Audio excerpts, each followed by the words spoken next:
Assalamualaikum warahmatullahi wabarakatuh. Halo, kami dari kelompok mata kuliah metode penelitian akan mempresentasikan tentang perancangan aplikasi mobile berbasis Internet of Things untuk peningkatan sistem keamanan dan pelacakan dari kejahatan curanmor. Sebelumnya, saya perkenalkan dulu anggota kelompok kami. Pertama, saya sendiri Lisan Fiargi sebagai moderator dan pemateri. Lalu ada Fauzi Rifano, Rizky Kurniawan, dan Rizky Fadila sebagai pemateri. Oke, kita mulai saja. Saat ini kendaraan bermotor yang beroda 4 maupun 2 telah menjadi kebutuhan paling penting di Indonesia karena memudahkan kegiatan manusia sehari-hari. Dengan alasan sederhana seperti itu, jumlah kendaraan bermotor di Indonesia sangat membludak, hingga jumlahnya pun hampir separuh populasi penduduknya. Bahkan dampak yang diakibatkan dari membludaknya jumlah kendaraan di Indonesia, salah satunya adalah kejahatan curanmor atau pencurian kendaraan bermotor. Kejahatan curanmor ini terjadi tidak mengenal waktu dan bisa dilakukan siapa saja, bahkan kalau sedang terjadi masa pandemi COVID-19. Ketika telah terjadi curanmor, biasanya kendaraan bermotor yang telah dicuri tersebut tidak ditemukan lagi. Karena hal tersebut, kami memiliki ide untuk merancang sebuah sistem keamanan informasi yang dapat membantu mengamankan kendaraan bermotor dari kejahatan curanmor. Dari latar belakang tadi, dapat diketahui identifikasi masalahnya, yaitu pentingnya sistem keamanan informasi bagi kendaraan bermotor dan perancangan aplikasi mobile berbasis Internet of Things dalam sistem keamanan informasi bagi kendaraan bermotor. Tujuannya yang ingin dicapai tentu untuk mengetahui kedua identifikasi masalah yang sudah disebutkan tadi. Kemudian, saya akan menjelaskan sedikit beberapa tinjauan yang berkaitan dengan materi yang akan dijabarkan. Pertama, adalah sistem informasi. Menurut Laudon, sistem informasi adalah seperangkat komponen yang saling terkait bekerja sama untuk mengumpulkan atau mengambil, memproses, menyimpan, dan menyebarkan informasi untuk mendukung pengambilan keputusan, koordinasi, dan pengendalian dalam suatu organisasi. Kedua, adalah Internet of Things. Kevin Ashton mendefinisikan Internet of Things sebagai sensor-sensor yang terhubung dengan internet yang membuat koneksi-koneksi terbuka setiap saat, serta berbagi data secara bebas dan memungkinkan terciptanya aplikasi-aplikasi yang tidak terduga. Ketiga, adalah microcontroller. Microcontroller adalah chip mikrokomputer yang secara fisik berupa sebuah integrated circuit atau IC. Microcontroller bekerja berdasarkan program yang ditanamkan di dalamnya, dan program tersebut dibuat berdasarkan dengan aplikasi yang diinginkan. Keempat, adalah aplikasi mobile. Menurut Guntoro, aplikasi mobile adalah aplikasi yang dibuat untuk perangkat-perangkat bergerak seperti smartphone, smartwatch, tablet, dan lainnya. Kelima, adalah Antares IoT Cloud. Antares adalah brand di bawah PT Telekomunikasi Indonesia yang spesifik bergerak di platform IoT. Keenam adalah Meet App Inventor. Meet App Inventor adalah aplikasi web open source yang awalnya dikembangkan oleh Google dan saat ini dikelola oleh Massachusetts of Technology atau MIT. App Inventor adalah sebuah tool untuk membuat aplikasi Android. Yang menyenangkan dari tool ini adalah karena berbasis Visual Block Programming. Jadi kita bisa membuat aplikasi tanpa kode satupun. Terakhir adalah kejahatan curanmor.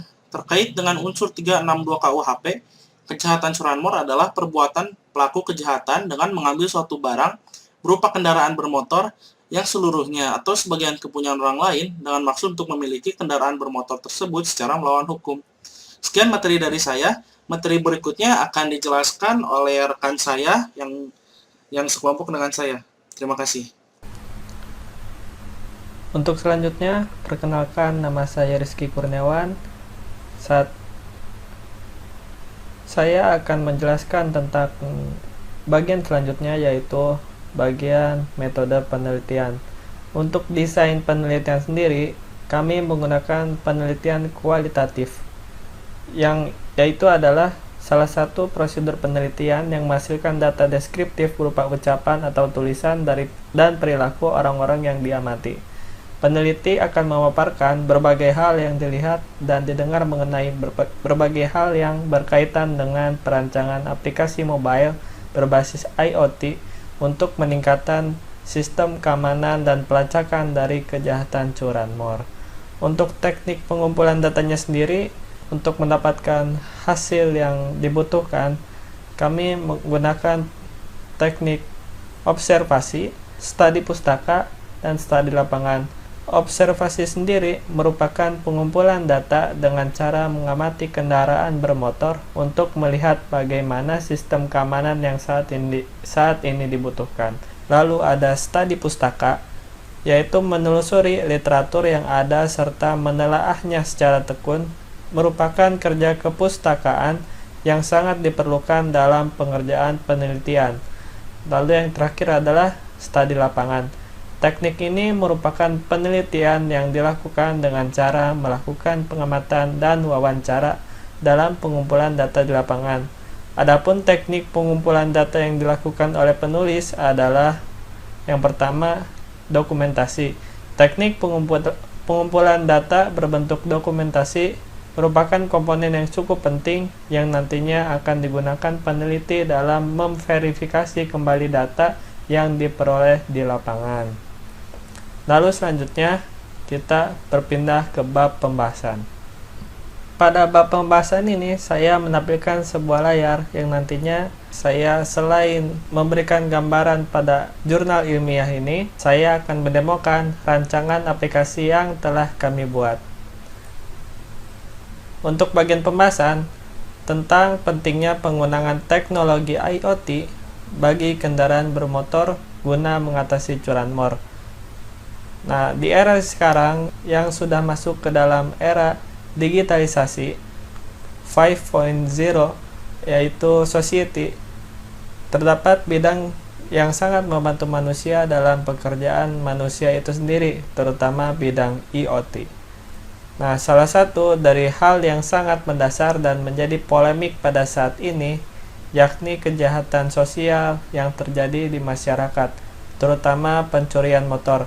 Sulitnya dalam melacak kendaraan bermotor yang telah berpindah tangan dengan cara yang tidak baik tentu sangat merugikan khususnya untuk pemilik kendaraan bermotor. Untuk itu kami menyadari betapa pentingnya untuk dibuatkan sebuah sistem berbasis IoT yang dapat digunakan untuk membantu pemilik kendaraan atau lembaga terkait seperti kepolisian sebagai alat untuk pelacakan dan penangkapan pelaku kejahatan curanmor. Nah, hasil penelitian yang kami dapatkan yang pertama adalah gambaran tentang aplikasi vehicle security. Aplikasi ini seperti yang tadi kita paparkan bertujuan untuk membantu dalam mengamankan kendaraan dari kejahatan curanmor. Nah, untuk tampilannya sendiri di sini ada tampilan login, lalu ada tampilan halaman utama dan update profile serta tampilan untuk mengganti kata sandi. Saya akan mendemokan pada Android secara langsung. Nah, untuk tampilan pertama ini, pemilik kendaraan melakukan login terlebih dahulu menggunakan nomor kepolisian yang ada di motornya atau biasa disebut plat number dan memasukkan password yang telah didaftarkan. Contohnya adalah seperti berikut.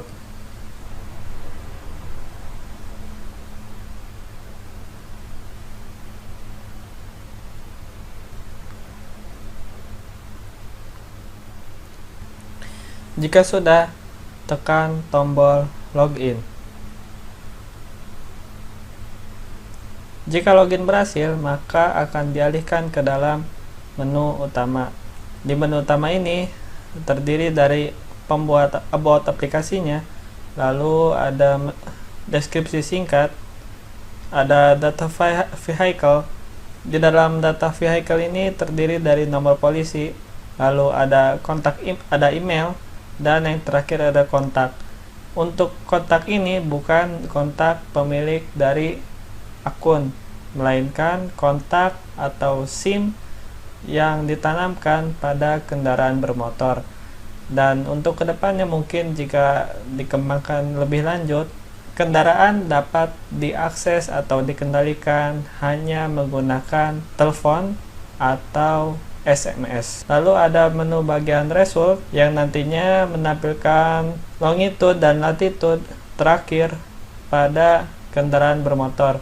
Lalu ada status alarm. Ketika alarm dihidupkan, maka kendaraan akan otomatis tidak dapat dihidupkan, atau jika dalam keadaan hidup, maka kendaraan tersebut akan mati. Nah, lalu di sini ada menu untuk refresh data. Jika terjadi yang perubahan data, menu refresh ini digunakan untuk memperbarui data yang ada pada data vehicle dan data result. Namun jika pengguna ingin melakukan refresh data secara real time, maka bisa mencentang pada checkbox real time. Nah, di sini ada menu untuk Get Location Maps. Get Location Maps ini untuk melihat posisi terakhir motornya pada aplikasi Google Maps.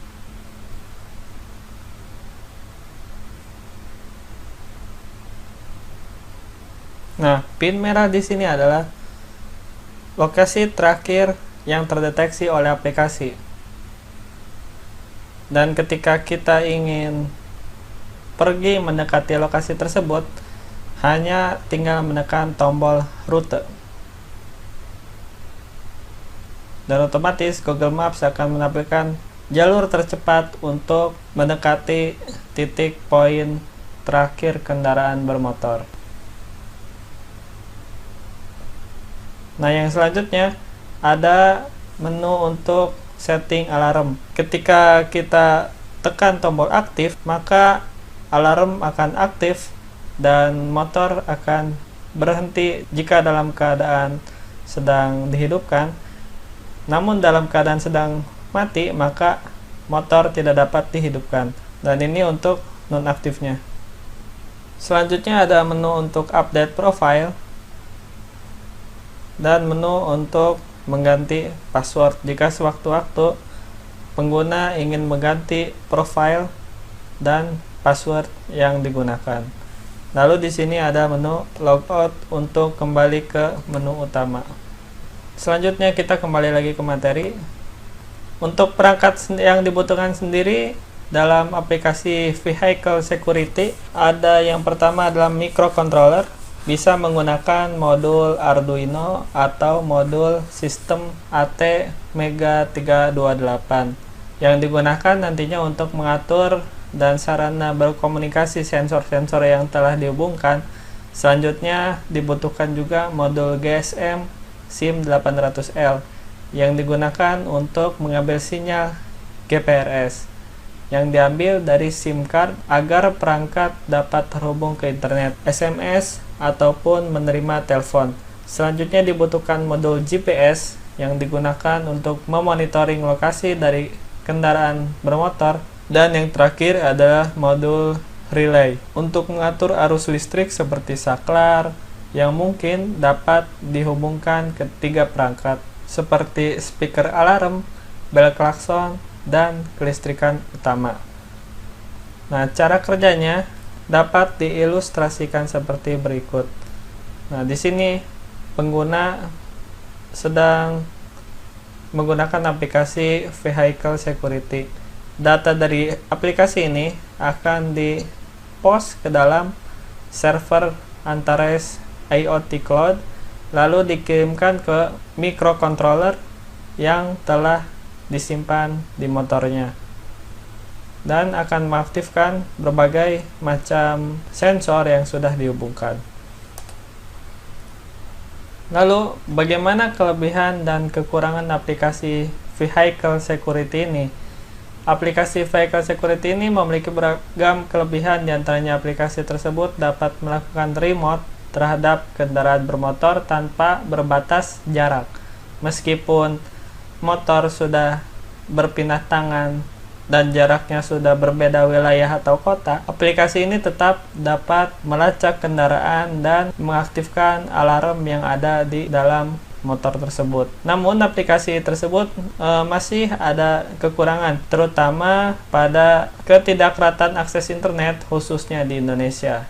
Sehingga aplikasi ini masih kurang fleksibel, khususnya ketika kendaraan berada di luar jangkauan internet. Untuk penelitian lanjutannya, berdasarkan hasil pembahasan, kami merumuskan beberapa penelitian lanjutan untuk kedepannya, ya seperti menambahkan fitur keamanan dan mungkin seperti yang tadi saya telah sebutkan, aplikasi ini dapat terhubung meskipun hanya menggunakan pesan singkat atau SMS serta menggunakan panggilan telepon. Nah, kesimpulan dari selanjutnya adalah bagian penutup yang akan disampaikan oleh rekan saya Fauzi Rifano. Di sini saya akan membahas bagian penutup. Langsung saja. Di sini saya pertama ada kesimpulan. Kesimpulannya berdasarkan pembahasan dari bab sebelumnya, maka peneliti mengambil kesimpulan mengenai perancangan aplikasi mobile berbasis Internet of Things untuk meringankan sistem keamanan dan pelacakan dari kejahatan curanmor adalah bahwa sistem yang dibangun dengan konsep Internet of Things dan mini PC sebagai sarana keamanan kendaraan sudah dapat memberikan notifikasi secara real time kepada user apabila terjadi kasus pencurian. Dan begitupun user sudah mampu mengontrol kendaraan jarak jauh menggunakan smartphone Android. Lalu ada sarannya agar sistem ini dapat digunakan sesuai dengan yang diharapkan, maka ada beberapa saran yang dapat dijadikan bahan pertimbangan, yaitu sistem yang dibangun untuk kedepannya bisa diterapkan di berbagai jenis kendaraan. Kemudian perangkat monitoring dan kontrol bisa digunakan di berbagai macam OS selain Android.